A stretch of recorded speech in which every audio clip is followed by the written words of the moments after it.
Indonesia saat ini kena yang dinamakan middle income trap country, yaitu istilah di mana kelas menengah tidak bisa naik ke kelas atas. Jadi negara Indonesia yang berada di kelas menengah ini tidak bisa naik. Sekali lagi harus digarisbawahi, tidak bisa naik di kelas atas atau tidak boleh. Negara yang terjebak di dalam middle income trap adalah negara yang GDP per kapitanya adalah antara $3.500 sampai $5.000 per kapitanya seperti Indonesia. Banyak negara yang terjebak di kelas menengah itu selama puluhan tahun. Misalnya Brazil itu lebih dari 30 tahun baru keluar dari istilah negara dengan middle class income-nya. Argentina juga sama, puluhan tahun juga baru bisa keluar. Ini yang terkadang membuat kita berpikir, seandainya saja ya kita ini adalah kepala negara Amerika atau kepala negara Cina, di mana keduanya saat ini memainkan perdagangan internasional lebih dari 30%, lebih dari 70%. Maka negara pasar harus dibuat GDP-nya tidak di bawah dan tidak di atas, di trap. Mengapa? Karena kalau negara-negara pasar tadi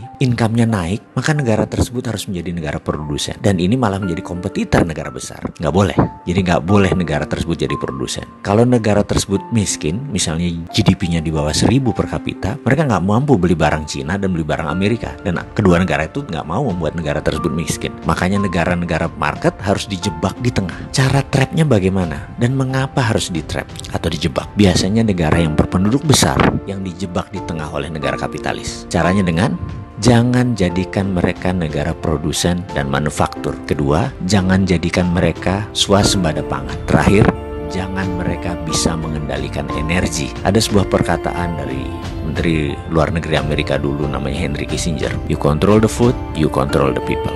You control energy, you control the country. Kalau mau mengendalikan rakyat, kendalikan pangan mereka. Kalau mau mengendalikan sebuah negara, kendalikan energi mereka, minyak bumi mereka. Kita kasih contoh sederhana negara Venezuela yang baru-baru ini. Negara ini menghasilkan minyak lebih besar dari Indonesia. Suatu saat Venezuela melawan dalam tanda petik Amerika dengan menjual minyak mentahnya ke Cina. Amerika marah dan Amerika membuat Venezuela menjadi failed state atau negara gagal dengan financial warfare yang dilakukan oleh economic hitman-nya, pasukannya CIA-nya Amerika. Dan kita semua tahu negara tersebut dalam setahun terjadi hyperinflation. Mata uang Venezuela nilainya jatuh 1.000.000% sampai harus menerbitkan cryptocurrency sebagai ganti mata uang negara mereka. Sebagai catatan, Amerika sangat memperhatikan homeland security-nya. Jadi mulai dari ujung benua Amerika Utara sampai ujung selatan Chile, Argentina harus di bawah kendali Amerika. Jadi ya hal-hal negara seperti Venezuela ini disikat pasti. Oke, kita kembali ke topik. Bagaimana supaya kita keluar dari jebakan middle income country tadi? Kalau saya boleh memberikan saran, bagaimana kalau kita pakai apa yang Taiwan pakai, apa yang Cina pakai, apa yang Singapura pakai, apa yang Jepang pakai